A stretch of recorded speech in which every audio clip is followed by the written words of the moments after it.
तकरीबन सारे ही कैंसर जो हैं ये जब अर्ली डायग्नोसिस होता है तो ट्रीटेबल होते हैं, क्योरेबल होते हैं, ये इंपॉर्टेंस आ जाती है। तो इसमें हमें जो इम्पॉर्टेंट कैंसर्स हैं, जो कॉमन कैंसर्स हैं, उनके अर्ली सिम्टम्स का पता होना चाहिए। जैसे कि छाती का कैंसर है, जैसे कि बड़ी आंत का कैंसर है, तो ये जनरल पब्लिक को इनके अर्ली सिम्टम्स का पता होना चाहिए। अगर हम बड़ी आंत के कैंसर की बात करें तो बड़ी आंत के कैंसर के अर्ली सिम्टम्स में आता है पखाने के साथ खून का आना। ओके। पखाना करते वक्त पखाने के साथ झाग या रेशे का आना, इसको म्यूकस डिस्चार्ज कहा जाता है।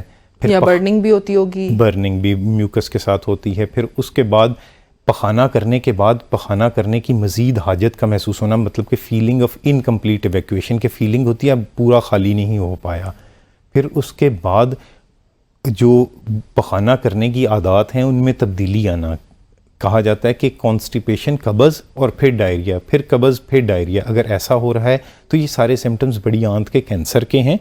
और फिर बड़ी आंत के कैंसर चूँकि ग्रेजुअली ब्लीड करते रहते हैं, तो अगर कोई और एपरेंट रीज़न हीमोग्लोबिन या ब्लड की कमी का ना हो तो ये अंडरलाइंग हो सकता है। तो ये जो सिम्टम्स हैं ये सारे के सारे वार्निंग साइंस हैं, इनको इग्नोर नहीं करना चाहिए बड़े आंत के कैंसर के। सही। अच्छा, ये बड़े आंत के कैंसर की बात हो रही है कि दो तरह की सिचुएशन हो सकती है, या तो कोई HB की कमी थी तो उसकी वजह से आपको ये सिम्टम्स हो सकते हैं, या फिर वो कैंसर है वाकई तौर पर। नहीं, अगर HB की कमी है तो उसको हम इन्वेस्टिगेट करेंगे। हाँ। तो वो ग्रेजुअली ब्लीड कर रहा है ट्यूमर वहाँ पे, और HB लो होता जा रहा है। और अच्छा, इंटरनल ब्लीडिंग हो रही है। इंटरनल ब्लीडिंग हो रही है, बहुत स्लो हो रही है, कभी कभार डिटेक्ट नहीं होती, नज़र नहीं आता ब्लड पखाने के साथ। सही। और हमारे यहाँ बहुत अमूमन ये मसाइल देखने को मिलते हैं हर दूसरे शख्स में, लेकिन हम उनको इग्नोर कर रहे होते हैं कि अच्छा नॉर्मल है, कोई बात नहीं है। एक्चुअली इसमें आ जाता है कि अबव 50, क्योंकि ख़वातीन को तब जनरली पीरियड्स ख़त्म हो चुके होते हैं तो कोई रीज़न नहीं होता हीमोग्लोबिन के कम होने का,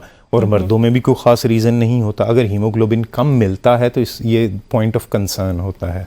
अब ये अवेयरनेस ही है ना, अवेयरनेस नहीं है हमारे पास। और पाकिस्तान में अवेयरनेस के जो स्टैंडर्ड्स यूज़ किए जाते हैं या जिस तरीके से अवेयरनेस फैलाई जाती है या अवेयरनेस दी जाती है लोगों को, are you satisfied with that? अब एक्चुअली कुछ अरसा पहले तक तो हालात बहुत ही ख़राब थे। अब रिसेंटली जो है कैंसर अवेयरनेस बेहतर हो रही है, कुछ बेहतरी आ रही है, लोगों को अर्ली सिम्टम्स का पता चल रहा है।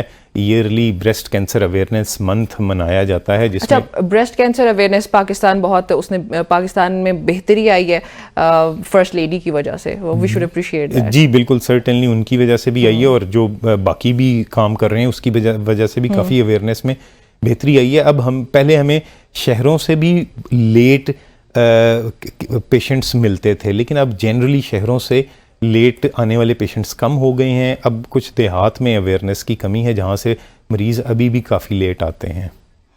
और ब्रेस्ट कैंसर बहुत आम हो चुका है, उसके लिए ख़वातीन जो इस वक्त हमें देख रही हैं, हम श्योर ज़्यादातर हाउसवाइफ्स ही देख रही हैं, तो उनको बताएं कि उनको क्या करना चाहिए, किस तरीके से वो खुद को अर्ली डायग्नोसिस की तरफ लेके जा सकती हैं अगर खुदा न ख्वास्ता किसी को ऐसा कोई मसला है तो। अर्ली डायग्नोसिस के लिए ज़रूरी है दो चीज़ें, एक स्क्रीनिंग और जो अर्ली सिम्टम्स की इंफॉर्मेशन।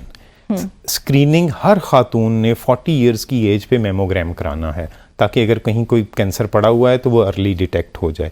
ये तो हो गई स्क्रीनिंग।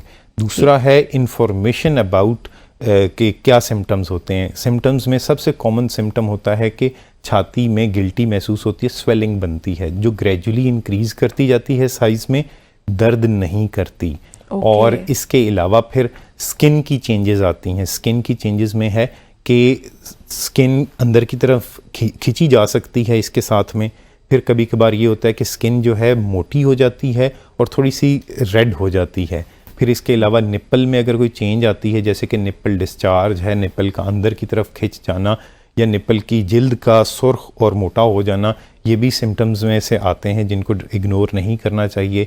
इसके अलावा बगल में गिल्टी का बनना, ये भी एक सिम्टम है। तो ये जब भी इन सिम्टम्स में से कोई अपीयर हो तो अर्लीस्ट डॉक्टर्स के पास जाना चाहिए।